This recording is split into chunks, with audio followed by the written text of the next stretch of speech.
નમસ્કાર. લાસ્ટમાં આપણે શુક્રપિંડની રચના અને તેમના દ્વારા ઉત્પન્ન થતા અંતઃસ્ત્રાવો વિશે આપણે જોયું. હવે આપણે અંતઃસ્ત્રાવના કાર્ય વિશે સમજવાનું છે.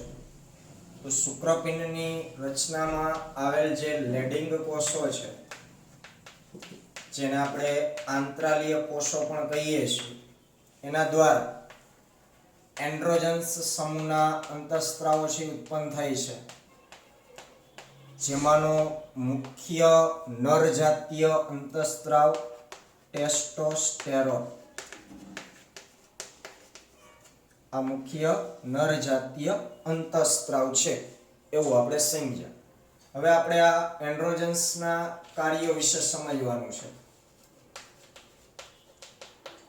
એન્ડ્રોજન્સના કાર્ય.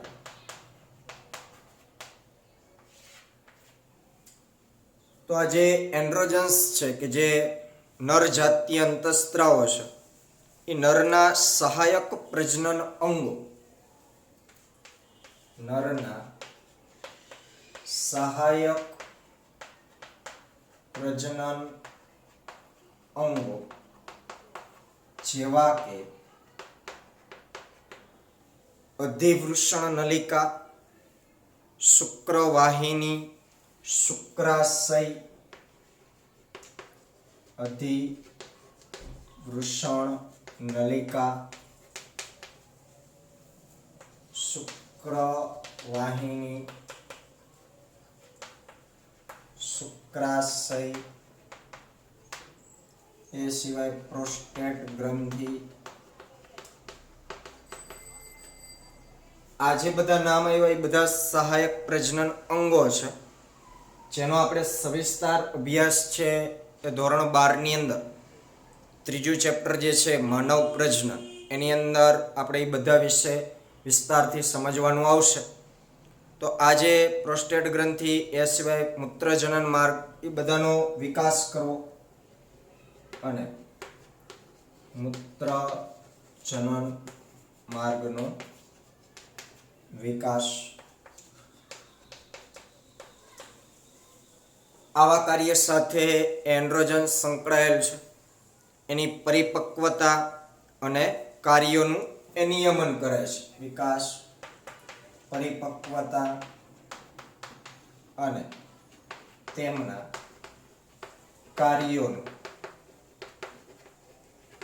નિયમન કરે છે. એન્ડ્રોજનનું આ મુખ્ય કામ છે, જે નરના સહાયક પ્રજનન અંગ છે, અધિવૃષણ નલિકા, શુક્રવાહિની, શુક્રાશય, પ્રોસ્ટેટ ગ્રંથિ અને મૂત્રજનન માર્ગ, એ બધાનો વિકાસ કરવો, એને પરિપક્વ બનાવવા અને એમના જે અલગ અલગ કાર્યો છે એ બધાનું નિયમન કરવું, એ એન્ડ્રોજનનું મુખ્ય કાર્ય છે.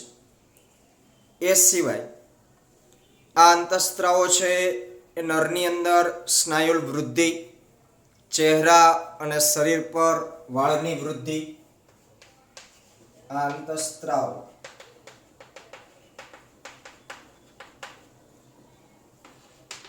સ્નાયુલ વૃદ્ધિ, ચહેરા અને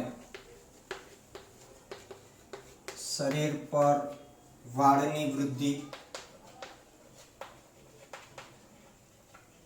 એવા અલગ અલગ કાર્યો સાથે પણ એ સંકળાયેલ છે. એ સિવાય આક્રમકતા અને ઘેરો અવાજ, આક્રમકતા અને ઘેરો અવાજ ને ઉત્તેજે છે.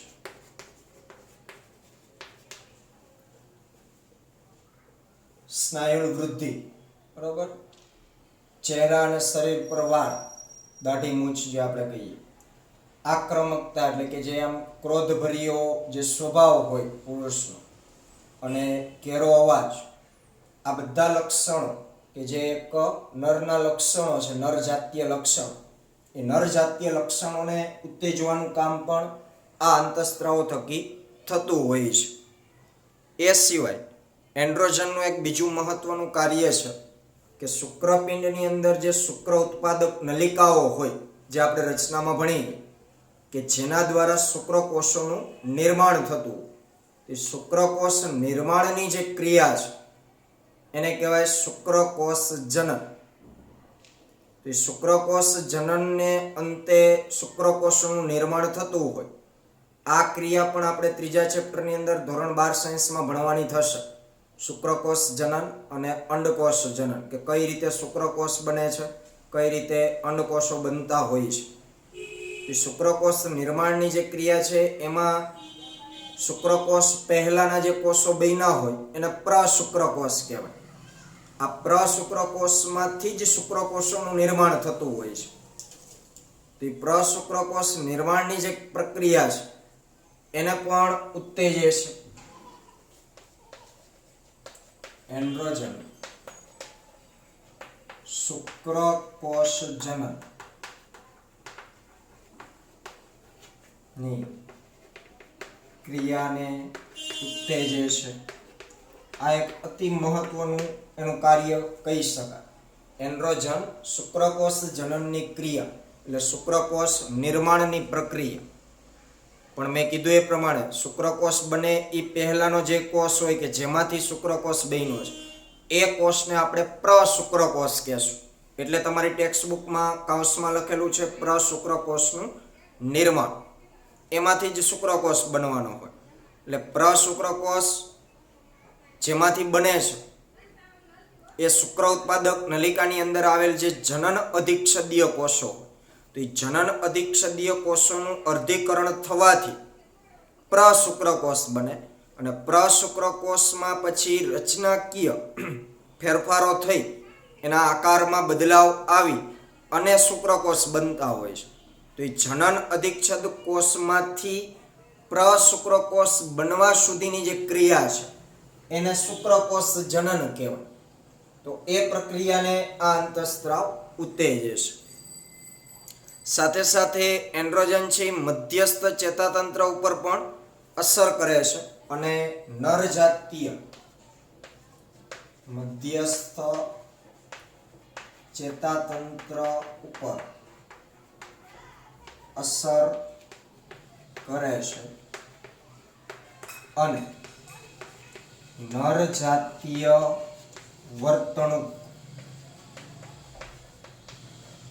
બરાબર, નરજાતીય વર્તણૂક એટલે કે નરની જે અમુક આદતો હોય એના ઉપર એ પ્રભાવ પાડે છે. વર્તણૂક ઉપર પ્રભાવ પાડે છે. આ અંતઃસ્ત્રાવ પ્રોટીન અને કાર્બોદિતના ચયાપચય પર ચય અસરો ઉત્પન્ન કરે છે. પ્રોટીન અને કાર્બોદિતના ચયાપચય પર કેવી અસર? ચય અસર કરે છે. આપણે ચયાપચય વિશે પહેલા ચેપ્ટરની અંદર ભણી ગયા છે. એમાં બે શબ્દ છે, ચય અને અપચય. ચય એટલે સંશ્લેષણાત્મક ક્રિયાઓ અને અપચય એટલે વિશ્લેષણાત્મક. એટલે ત્યારે આપણે કદાચ એવું સમજેલા હશું કે ચય એટલે કંઈક મેળવવું અને અપચય એટલે કંઈક ગુમાવવું. તો આ પ્રોટીન અને કાર્બોદિતમાં જે ચયાપચયની ઘટના થશે એમાંની જે ચય ક્રિયાઓ હશે, એમાંથી કંઈક મેળવવાની જે ઘટનાઓ હશે એના ઉપર આ અંતઃસ્ત્રાવ અસર કરતા હોય છે કંઈક અંશે. તો આ બધા છે એન્ડ્રોજન્સના અલગ અલગ કાર્યો છે. અહીં શુક્રપિંડ વિશેની ચર્ચા પૂરી થઈ. ત્યાર પછી હવે આપણે સમજવાનું છે અંડપિંડ. ચાલો વાત કરીએ અંડપિંડ. તો સૌથી પહેલા એમનું સ્થાન જોઈએ. તો અંડપિંડ છે એ સ્ત્રીમાં, ઉદરમાં છે અંડપિંડની એક જોડ હોય છે. સ્ત્રી ઉદરમાં અંડપિંડની એક જોડ ધરાવે છે. શુક્રપિંડની જોડ પણ એક હશે. એ જ રીતે સ્ત્રીઓ ઉદર પ્રદેશમાં અંડપિંડ આવેલા હશે એની પણ એક જોડ હશે. આ અંડપિંડ છે મુખ્ય માદા જાતીય અંગ છે, તે મુખ્ય માદા જાતીય અંગ છે. અંડપિંડનું મુખ્ય કાર્ય છે અંડકોષ ઉત્પન્ન કરવા. એટલે દરેક ઋતુચક્ર દરમિયાન એક અંડકોષ એ ઉત્પન્ન કરે છે. તે દરેક ઋતુચક્ર દરમિયાન એક અંડકોષ ઉત્પન્ન કરે છે. આ ઘટનાને પણ આપણે ધોરણ 12 સાયન્સના 3જા ચેપ્ટરમાં સમજવાની થશે કે ઋતુચક્ર દરમિયાન કઈ રીતે અંડકોષનું નિર્માણ થતું હોય, એટલે કે અંડકોષ જનનની ક્રિયા. તો વારાફરતી બંને અંડપિંડ એક અંડકોષનું નિર્માણ છે દર 28 દિવસે કરે છે. એટલે એક ઋતુચક્ર દરમિયાન કોઈ એક અંડપિંડ દ્વારા એક અંડકોષ સર્જાશે, પછી બીજા ઋતુચક્ર દરમિયાન બીજા અંડપિંડ દ્વારા એક અંડકોષ નિર્માણ પામે. એટલે એ રીતે બંને અંડપિંડ વારાફરતી દરેક ઋતુચક્ર દરમિયાન એક અંડકોષ ઉત્પન્ન કરે છે. આ સિવાય અંડપિંડની અંદર આવેલા ચોક્કસ કોષોની મદદથી સ્ટીરોઇડ સમૂહના અંતઃસ્ત્રાવો ઉત્પન્ન થાય છે.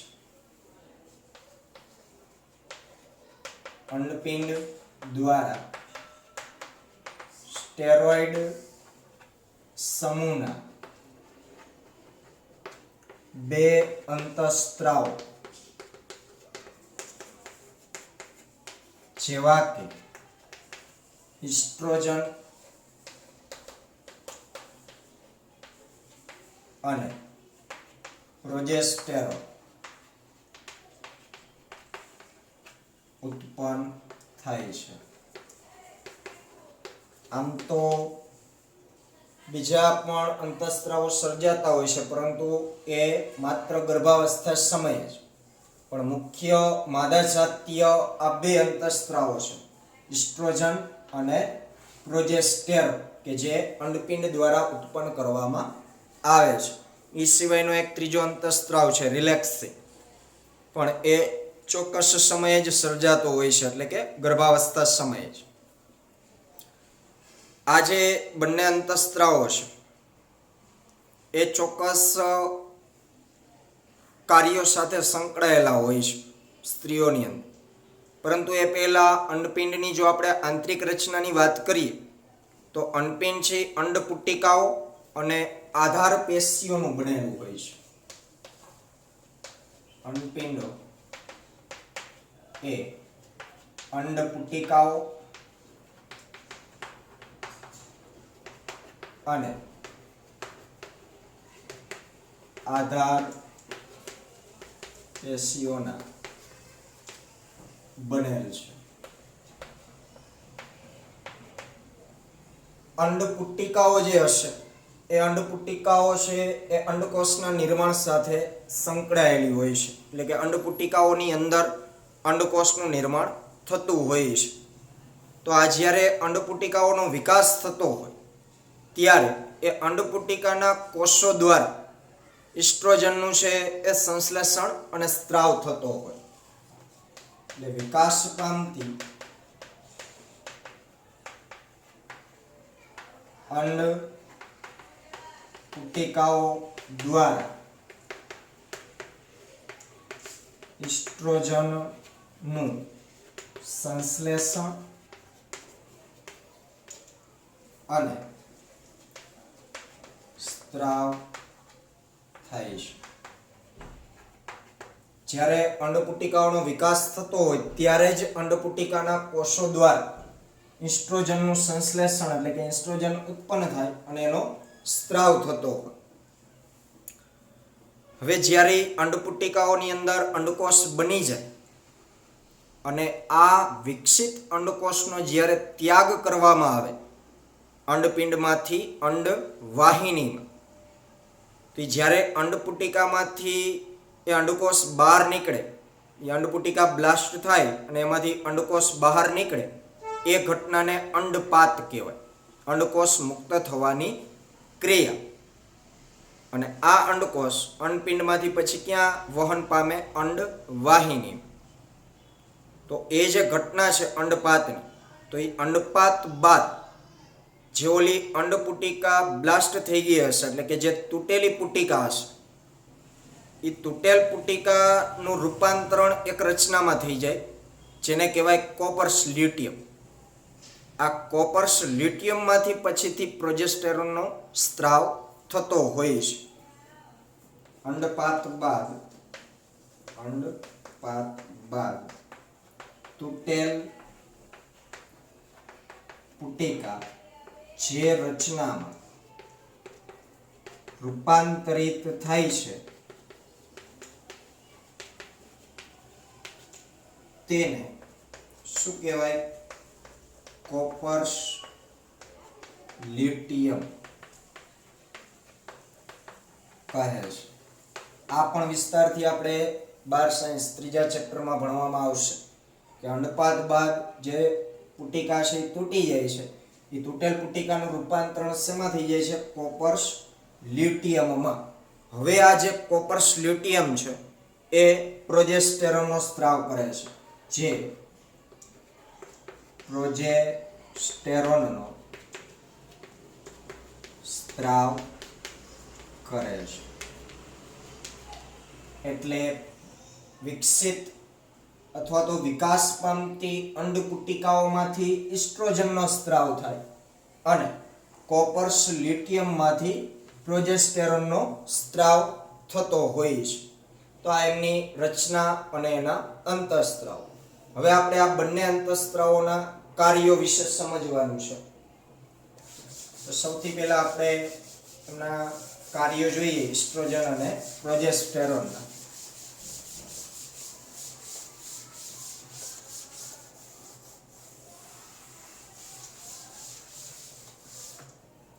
તો એમાં પહેલા આપણે ઇસ્ટ્રોજનના કાર્યો વિશે જોઈએ.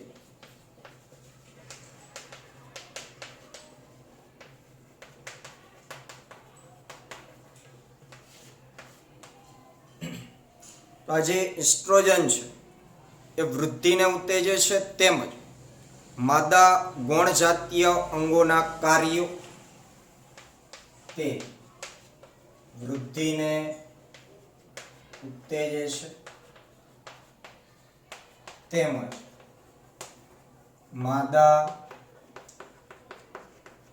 ગૌણજાતીય અંગો, માદા ગૌણજાતીય જે અંગો હશે એ અંગોના કાર્યો, એમનો વિકાસ, એના ઉપર એમનું નિયંત્રણ હશે. વિકાસ પામતી અંડપુટિકાઓનો વિકાસ, વિકાસ પામતી અંડપુટિકાઓનો વિકાસ, અને એ વિકાસ પામતી અંડપુટિકાઓમાંથી જ સર્જાય છે, જેથી કરીને એ અંડપુટિકાઓનો સારો એવો વિકાસ થઈ શકે. માદા ગૌણજાતીય લક્ષણોનો દેખાવ, માદા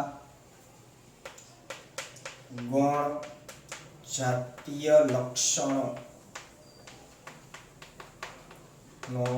દેખાવ. માદા ગૌણજાતીય લક્ષણોની અંદર એક ઉદાહરણ લઈએ તો તીણો અવાજ, એટલે કે પાતળો અવાજ. નરમાં ઘેરો અવાજ હશે તો સ્ત્રીમાં તીણો અવાજ હશે. સ્તન ગ્રંથિનો વિકાસ, સ્તન ગ્રંથિનો વિકાસ વગેરે જેવા કાર્યો સાથે ઇસ્ટ્રોજન છે એ સંકળાયેલું હોય છે. એ સિવાય ઇસ્ટ્રોજન છે એ માદા જાતીય વર્તણૂકનું પણ નિયમન કરે છે. ચાલો ત્યાર પછી પ્રોજેસ્ટેરોનનું કાર્ય આપણે સમજીએ. પ્રોજેસ્ટેરોનના કાર્ય. તો પ્રોજેસ્ટેરોન છે એ ગર્ભધારણમાં મદદ કરે છે. ગર્ભ ધારણમાં મદદ કરે. એ સિવાય પ્રોજેસ્ટેરોન છે એ સ્તન ગ્રંથિઓ ઉપર પણ અસર કરે છે. સ્તન ગ્રંથિઓ ઉપર પણ અસર કરે છે અને સ્તન ગ્રંથિની રચનામાં આવેલ જે કોષ્ઠ એટલે કે જે પુટ્ટિકાઓ હશે એ કોષ્ઠ જેવી રચના કે જે દૂધનો સંગ્રહ કરે છે એના નિર્માણને ઉત્તેજે છે અને કોષ્ઠના નિર્માણને ઉત્તેજે છે. આ ખાસ કરીને પ્રોજેસ્ટેરોનનું કાર્ય છે એ ગર્ભાવસ્થા સમયે હશે અને દૂધનો સ્ત્રાવ કરાવે છે અને દૂધનો સ્ત્રાવ કરાવે છે. એ સિવાયનો જે ત્રીજો અંતઃસ્ત્રાવ છે એનું નામ છે રિલેક્સિન. આપણી ટેક્સ્ટ બુકમાં માહિતી નથી. આ રિલેક્સિન જે અંતઃસ્ત્રાવ છે એ પણ કોપર્સ લ્યુટિયમમાંથી જ સર્જાય, પરંતુ ક્યારે કે જ્યારે ગર્ભાવસ્થાનો અંત સમય હોય એટલે કે બાળકનો જન્મ સમય જ્યારે નજીક હોય ત્યારે કોપર્સ લ્યુટિયમ દ્વારા રિલેક્સિન અંતઃસ્ત્રાવનો સ્ત્રાવ થતો હોય છે. એટલે કે જન્મ સમય મતલબ પ્રસવ સમયે કોપર્સ લ્યુટિયમમાંથી સર્જાય છે. કારણ કે આનું કાર્ય છે એ પ્રસવ સમયે હોય છે, બાળકના જન્મ સમયે. ગર્ભાશયની દિવાલ જે હોય કે જેમાં અરેખિત સ્નાયુઓ આવેલા હોય, આ ગર્ભાશયની દિવાલના અરેખિત સ્નાયુઓનું તીવ્ર સંકોચન પ્રસવ સમયે થવું જરૂરી હોય છે, જેથી કરીને સરળતાથી બાળકનો જન્મ થઈ શકે. તો એવે વખતે આ રિલેક્સિન અંતઃસ્ત્રાવ સર્જાતો હોય છે કે જે ગર્ભાશયની દિવાલનું તીવ્ર સંકોચન પ્રેરાવે છે. એ એનું કાર્ય હશે. એટલે આપણે આ નોટ કરી લેશું, બરોબર? ટેક્સ્ટ બુકની અંદર નથી. તો આ વાત થઈ અંડપિંડની રચના, તેમના અંતઃસ્ત્રાવો અને એમના કાર્યો વિશે. અહીં તમામ જે અંતઃસ્ત્રાવી ગ્રંથિ છે જેમાં શુક્રપિંડ, અંડપિંડ એક જાતીય અંગો તરીકે પણ ભૂમિકા ભજવે છે અને એક સ્વાદુપિંડ કે જે એક પાચક ગ્રંથિ તરીકે પણ ભાગ ભજવે છે અને અંતઃસ્ત્રાવી એટલે આપણે એને સંયુક્ત ગ્રંથિ કીધી છે. તો આવી તમામ અંતઃસ્ત્રાવી ગ્રંથિઓ વિશેની ચર્ચા અહીં પૂર્ણ થાય છે. હવે આપણે એવા અંગ કે જે અંતઃસ્ત્રાવી ગ્રંથિ નથી છતાં પણ અંતઃસ્ત્રાવોનો સ્ત્રાવ કરે છે એના વિશેની ચર્ચા કરવાની છે, જે આપણે આગળના લેક્ચરમાં જોશું.